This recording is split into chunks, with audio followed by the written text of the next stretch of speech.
Show the effect of the following transactions and also prepare a balance sheet. आपको इन transactions का accounting equation के ऊपर effect दिखाना है। अकाउंटिंग इक्वेशन होता है कि amount of assets is equal to liability plus capital. कोई भी ट्रांजेक्शन हो, ये अकाउंटिंग इक्वेशन हमेशा बैलेंस होगी, यानी कि एसेट्स का टोटल हमेशा लायबिलिटीज प्लस कैपिटल के इक्वल होगा। वो हम प्रूव करेंगे ये क्वेश्चन करते हुए। तो स्टार्टेड बिजनेस विद कैश 60,000। सबसे पहले कैश लगाकर बिजनेस शुरू किया है। प्रोप्राइटर यानी कि ऑनर जो भी बिजनेस के अंदर कैश, गुड्स या एसेट्स इन्वेस्ट करता है उसको उसकी कैपिटल कहते हैं। तो 60,000 की कैपिटल होगी। तो मैं यहाँ पे साइड पे क्वेश्चन कर रही हूँ इसको। आपको ट्रांजैक्शन भी लिखना है, नंबर 1 लिख के ट्रांजैक्शन भी लिखना है, बट यहाँ पे स्पेस कम होने की वजह से मैं पूरा ट्रांजैक्शन नहीं लिखूंगी। तो हम लिखेंगे एसेट। बस आपको ऐसे लिखना है, नंबर 1 स्टार्टेड बिजनेस विद 60,000। उसके बाद ये कॉलम बनाना है, assets is equal to liabilities plus capital.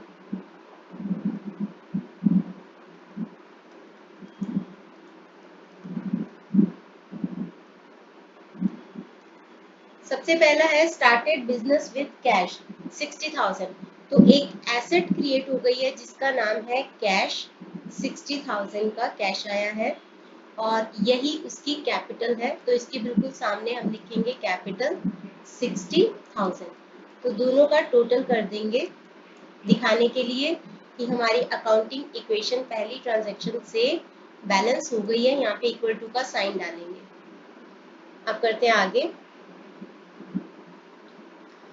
Rent receive 2000। Rent receive 2000। Rent receive हुआ है तो कैश बड़ा होगा, तो कैश में 2000 हम ऐड कर देंगे क्योंकि कैश की फॉर्म में रिसीव हुआ है। प्लस ये एक इनकम है, इनकम से हमारा प्रॉफिट बढ़ जाता है और उसकी वजह से हमारी कैपिटल भी बढ़ जाती है। तो कैपिटल में भी 2000 ऐड कर देंगे। तो कैश में और कैपिटल में 2000 ऐड कर देंगे।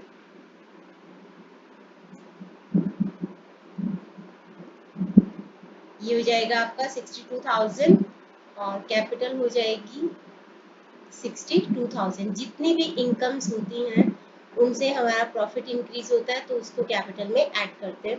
एक्सपेंसेस से हमारा प्रॉफिट कम होता है तो कैपिटल में से उसको माइनस करते हैं। जो भी इनकम या एक्सपेंसेस करंट ईयर से बिलोंग करते हैं। अगला है एक्रूड इंटरेस्ट 500। एक्रूड इंटरेस्ट का मतलब क्या होता है? एक्रूड इंटरेस्ट का मतलब होता है कि interest earned but not received. हमने अर्न कर लिया है इसको, लेकिन अभी तक हमें रिसीव नहीं हुआ है।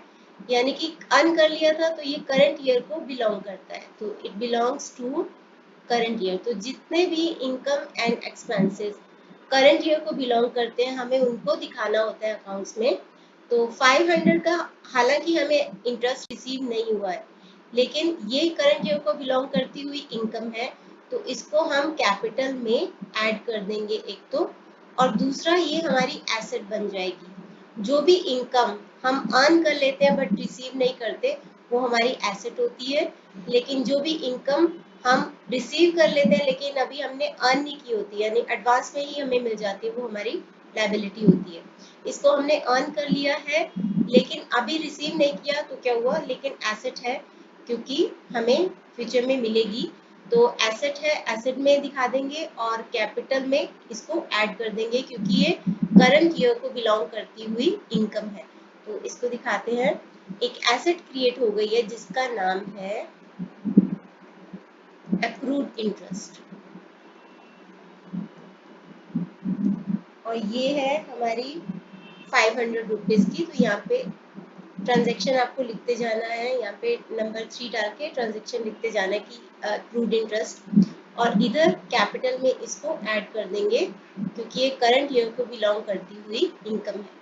तो यहाँ पे एक नई एसेट क्रिएट हो गई है। कैश के ऊपर कोई इफेक्ट नहीं आया तो कैश उतने का उतना ही है। तो 62,500 एंड 62,500 फिर से हमारी अकाउंटिंग इक्वेशन बैलेंस हो जाएगी। नेक्स्ट है commission received in advance. Commission received in advance, जो भी इनकम हमें एडवांस में मिल जाती है, तो दैट मीन्स कि अभी हमने इसको अर्न नहीं किया था, कमाया नहीं था, तो ये बिलोंग्स टू नेक्स्ट ईयर। मतलब कि हमें देखना होता है कि करंट ईयर को बिलोंग करती है कि नहीं, तो it doesn't belong to current year. Current year को बिलोंग करती हुई ये इनकम नहीं है, तो ये हमारे लिए लाइबिलिटी होती है। जो भी इनकम हम एडवांस में अर्न कर लेते हैं, एडवांस में रिसीव कर लेते हैं, अभी हमने उसको अर्न नहीं किया होता है, वो हमारी एक तो लाइबिलिटी होती है, तो लाइबिलिटी क्रिएट हो गई। प्लस क्योंकि हमें रिसीव हुई है तो कैश में रिसीव हुई होगी, तो कैश में हम इसको प्लस कर देंगे, कैश में प्लस करेंगे और लाइबिलिटी क्रिएट हो जाएगी एक नई 1000 रुपीज की। तो हम इसको दिखा देते हैं, तो 1000 रुपीज कैश में 1000 रुपीज को ऐड कर देंगे, ये हो जाएगा 63,000 और एक नई लाइबिलिटी क्रिएट हो गई है जिसका नाम है कमीशन रिसीव्ड इन एडवांस। इसके बिल्कुल सामने हम लिख देंगे यहाँ पे 1000, एक नई लाइबिलिटी क्रिएट हो गई है 1000। तो इधर कैपिटल के ऊपर कोई इफेक्ट नहीं आया, तो यहाँ पे 63,500, यहाँ पे भी 500 है, तो 63,500 दोनों साइड बैलेंस हो जाएगी। नेक्स्ट है अमाउंट विड्रॉन 5000, तो उसने बिजनेस में से अमाउंट निकाल ली है, बिजनेस में से पैसे निकाले हैं। सबसे पहले तो बिजनेस में से पैसे निकाले हैं तो कैश में से 5000 रुपीज माइनस हो जाएंगे। जब भी कोई प्रोप्राइटर या ऑनर अपने बिजनेस में से पैसा निकालता है अपने पर्सनल यूज के लिए, तो उससे उसकी कैपिटल कम हो जाती है और उसको बोला जाता है ड्रॉइंग्स। तो कैपिटल में से भी इतनी अमाउंट को हम माइनस कर देंगे। तो एक तो कैश में से पैसे गए, कैश में से उसने क्योंकि निकाला है पैसा, तो कैश में से 5000 को माइनस कर देंगे, ये रह जाएगा 58,000। और दूसरी तरफ कैपिटल भी उसकी कम हो जाएगी क्योंकि उसने पैसे निकाल लिए, तो 57,500। इधर लाइबिलिटी पे कोई इफेक्ट नहीं आया और इधर भी कोई इफेक्ट नहीं आया, तो दोनों साइड का टोटल है 58,500। एंड में आपको डबल अंडरलाइन जरूर करना है इसको। तो हम देख लेते कि हमारा आंसर करेक्ट है कि नहीं। Yes, answer correct.